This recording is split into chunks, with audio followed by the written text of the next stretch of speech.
Hey guys! So I'm just gonna kind of do like a wrap up of Italy. So where I went to Venice, then I went to Florence, did a day trip to Pisa, then down to Rome, Naples, the Amalfi Coast, Pompeii, stuff like that. So I'm gonna try to be a little bit more organized this trip. So Venice, we'll start with Venice because that's where I flew into. I loved Venice. It's a pedestrian city, so no cars to run me over, canals everywhere. I did a walking tour, a free walking tour, which was fabulous because I would have just got lost and didn't know anything about Venice if I didn't do that. It's a beautiful city. I also took Megabus everywhere in Italy. I had it planned out where I got it for like £1 per trip. So it's really cheap for me to travel around Italy because of Megabus. I stayed at a campsite in a cabin in Venice, which was a kind of weird experience. It was outside of Venice. It wasn't in Venice because Venice had lots of expensive hotels in Venice. I did get a little bit lost getting to the campsite, but I should have just asked them for the shuttle service, which then it was like maybe 50 cents more than the local bus, but well worth it because it took you door to door. Love Venice. Then I went to Florence.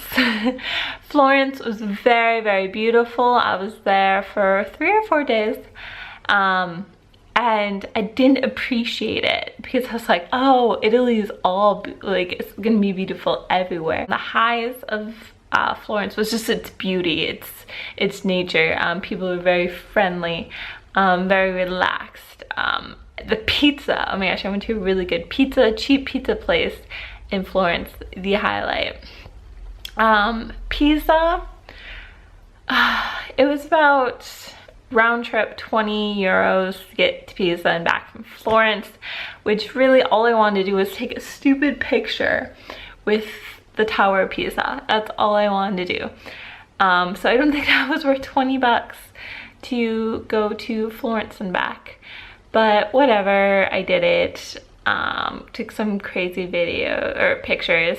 By the way, Venice, Florence, Pisa, Rome, Naples all have separate videos. This is kind of a roundup. Then from so then I was talking to my sister and she's like, oh yeah, Florence is supposed to be the best part of Italy, and I didn't appreciate Florence the way I should have. So then I went to Rome and I realized, I was like, oh, Rome's kind of ugly compared to Florence and Venice. Like, I just assumed that all of Italy was gonna be beautiful.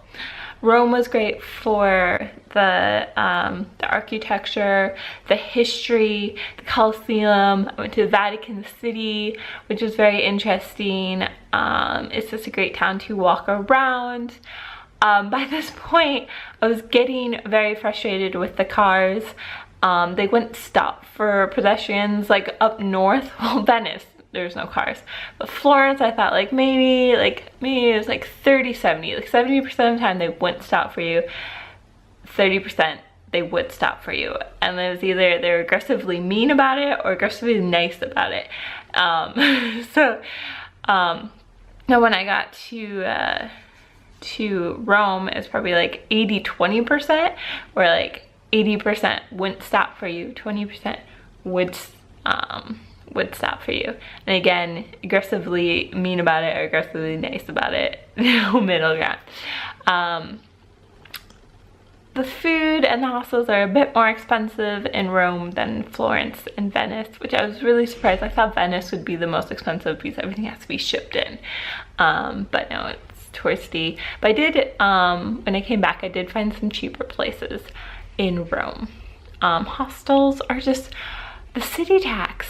Rome has a city tax of 3 euros per night that they don't include in your reservation price. So it's really, really annoying when you're like, I think you had the final price, and then they tack on 3 euros per night.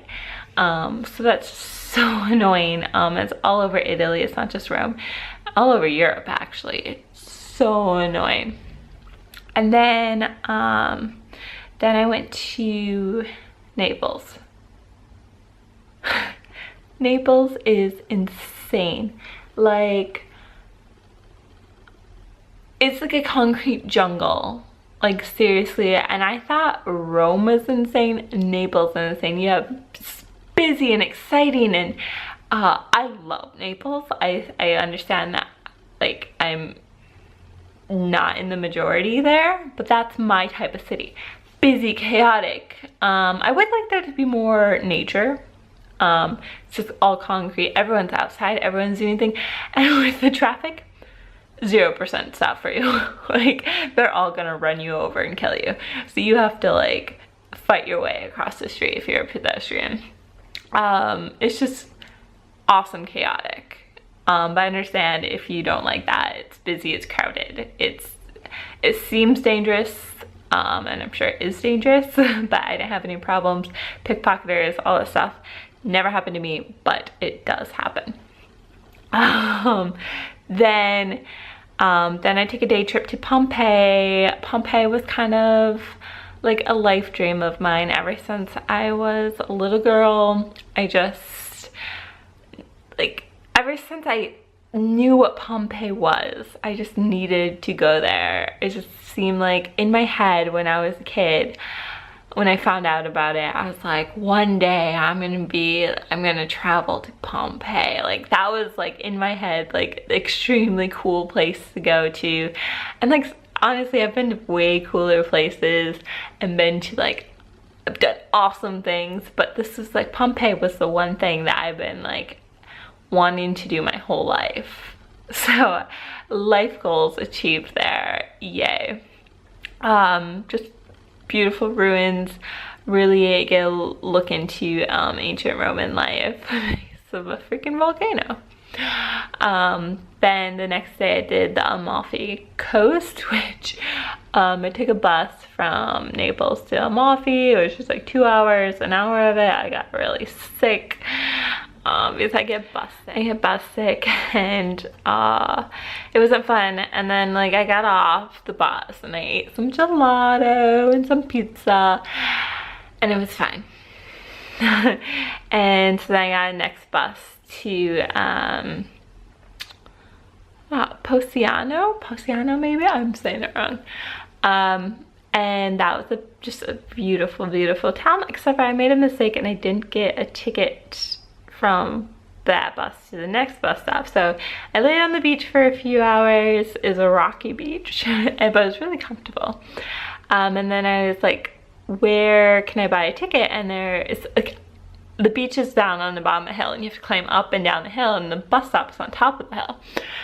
So on the bottom of the hill there's like a ticket place, but it's closed, and it said it opens at 3:30, and it was like 3:15.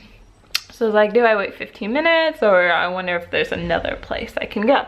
So I start walking up the hill. I asked the lady that worked at a shop, and she was like, oh, it's there's another one on top of the hill, a ticket stand. So I'm like, okay, go top of the hill, and that one's closed till 5 o'clock. So I'm asking everyone, I was like, oh, where can I buy a ticket? And they're like, I don't know, you have to wait till 5. Or so I go down to the bottom hill again, and it's like 3:40 by then, and it doesn't even look like the ticket stand has ever been opened. So I asked the guy at the restaurant, he's like, this is not open today.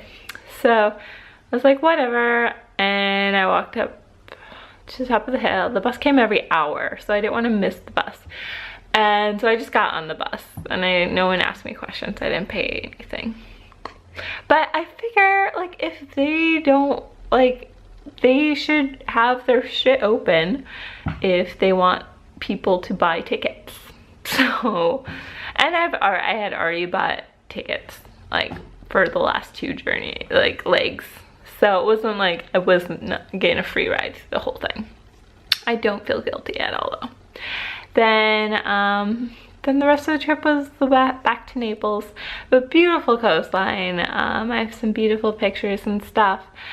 I did, and my camera messed up a little bit, so I lost a lot of videos. So the videos for Pompeii and Amalfi Coast have lots of pictures and stuff videos in it, but still beautiful. In general, Italy was good. Highs, pizza, gelato. Okay, what the food? I basically ate the world's best pizza for 2 weeks straight. So I mostly had pizza every day, and gelato.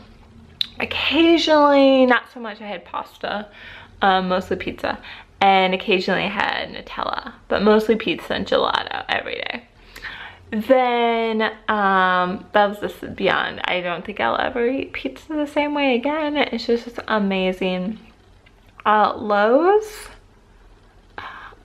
this might sound really bad, but the Italians, they're just very loud, abrasive, kind of like don't give a shit. But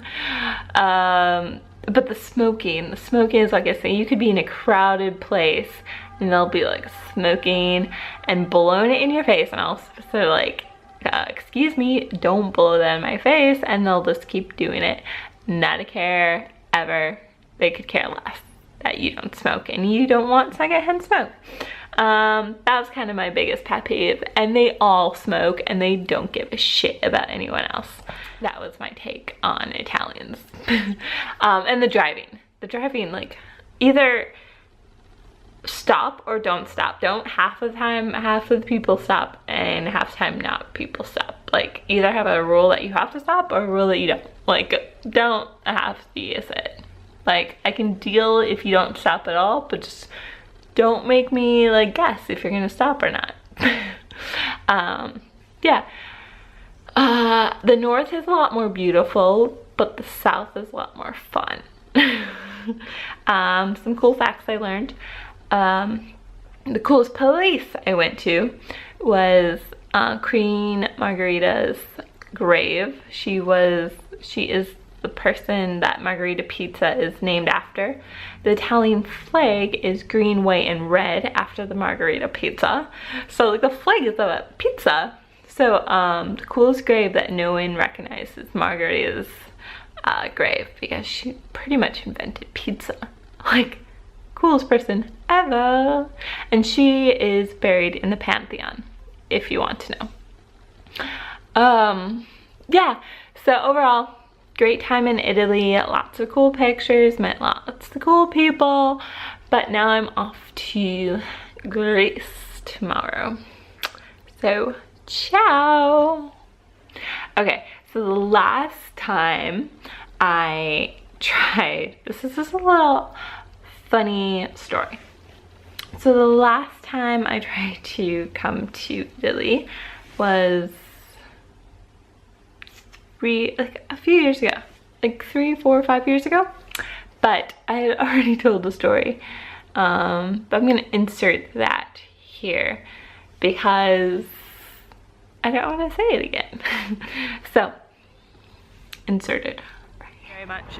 Because last time, 2008, 2009, the last time I was in Europe, this is a long but funny story. So the last time I was in Europe, I was with a friend backpacking, and we were in Ireland, and I had bought tickets to go from Ireland to England, England to Rome from Ryanair. And this is my first real experience with Ryanair. And before we set off, we were staying in Germany with her sister and her sister's husband, who's in the military. And so before we left, my friend's sister was like, oh, I want you to be careful, like, why don't you just take this knife with you? And it was like a military knife that was her husband's. So we're like, okay, whatever, like, we're never gonna use this knife, but her sister just felt better that we had something to protect us with. So back to Ireland. So we wake up super early, and Ryanair has this thing where it doesn't connect anything, so we had to buy 2 separate flights, one from Dublin to London, London to Italy, Rome. But I wasn't thinking when I booked the tickets, and I only booked like maybe an hour leeway in between each flight, possibly 40 minutes, I can't remember now. So it was fine. We got onto the plane and made it to London. And when we made it to London, by the time we like got our bags and stuff, you need 40 minutes to check into the next flight, which wasn't enough time by the time we got our bags from the last flight. So we went up to the guy and was like, oh, how do we get another ticket to Rome? Like, we're gonna miss our flight. And the guy was like, literally, he's like, oh, there's a cancellation fee of 200 pounds. When we only paid 20 bucks for the flight. So we're just like, okay, we're not gonna cancel, we're just not gonna get on the flight. And we couldn't get on the flight because, well, my bag was too big. I had like a 70 liter at the time, but there was like things I could throw away to make it. And then my friend had the knife, and the knife was just, it was a military knife. It was her brother-in-law's knife, and we didn't know, she wanted to ditch it. She wanted to throw it away, but we didn't know how important it was to keep. So we're gonna mail it, but the post office was too far away to like walk there and mail it and come back and miss our flight. So we ended up just missing our flight. Then we went and we tried to get to, of course Ryanair doesn't fly right into London. It's quite far away. It was like an airport like an hour away from London. So we had to get on the train, and the lady was like, oh, the tube is on strike today. And we're like, why does it matter if the tube's on strike today? Like, we're just trying to get to the train station. And so we find a train that goes to London, and we get in, and we realize why it's important is because the lines for the buses are forever. And finally we get to the correct train station that we need to, and like our plan was, I don't know, to like take a train all the way to Italy. But we ended up, and we had a Euro pass, which was good in every country but England. And also the currency wasn't good, like the euro is everywhere but England. So we were in the one country that we had to like exchange money and like not use our Euro passes, which sucked. So we literally like exchanged money for like £2 to get on the bus. Like, we're like, how much would it be for £2? Like, so we paid a ridiculous exchange rate as well. But anyways, so we get to the correct train station, and the lady was like, okay, well, there's, would you rather go to Paris or Brussels? And we're like, we don't care, we just want to get out of England, we want to get as close to Italy as possible. So we're like, okay. So I was like, just do Paris, it doesn't matter. So she looks up Paris, and she's like, oh, sorry, we don't have any tickets left. And I'm like, what? And then I was like, wait, well, did you look up Brussels? Like I honestly didn't care which, I told her I didn't care which one it was. And she's like, oh yeah, let me look up Brussels. And then there was room in Brussels. And we're like, why didn't you just look up both instead of telling us there's no tickets when we already told you it didn't matter which one we went to. So we made it to Brussels, and then we realized that we couldn't make it all the way to Italy.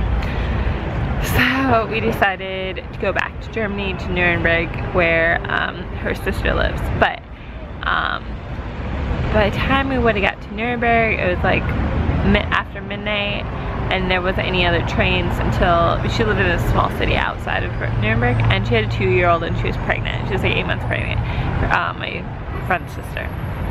So we had to spend the night in the train station in Nuremberg, and we found these 2 seats by Burger King, and we're just, Germany is awesome. Germany train stations has a nightclub in it, which is genius because you just come in on the last train and then leave on the first train, and you don't have to like drive anywhere or anything. So we just watched drunk teenagers all night. And I told, by then my friend, we had this knife, and we're getting really annoyed with this knife because it caused us to miss a plane. And so I was like, you better have to use this knife. So we're sitting next to Burger King, and there's 3 like benches, and we have our packs in the middle bench. and my friend's sleeping. My friend's sleeping. And I just ask her, and I'm staying awake because there's no way I'm going to sleep. And she, this homeless guy comes up to me and starts yelling at me in German. Like, he wanted to sit in the middle seat. And I just told him, like, I don't understand what you're saying, all this stuff. Because I'm like, I'm not gonna move my packs and everything when there's seats everywhere. He just wanted to sit in between us. And I was just like, no. We were like in his spot. This is like maybe 4 in the morning. And so then he goes to my friend who's completely asleep, wakes her up, starts yelling at her in German. She just gets up, grabs her stuff and moves. And to this day, she's just like, why did he come to me first? Like, why didn't he come to you? And I was like, I don't know. And I never told her that he did come to me, and I just shrugged him off. And then he came to her. It's really raining now. And so yeah. I was like, why didn't you use your knife then? And then her friend came, or her sister came and picked us up at like 5 in the morning, and it was all good. But I just wanted to say, now I'm in Rome, second time around. It is raining. Let me just show you. I don't know if you can see that, but I have to go somewhere where there's shade.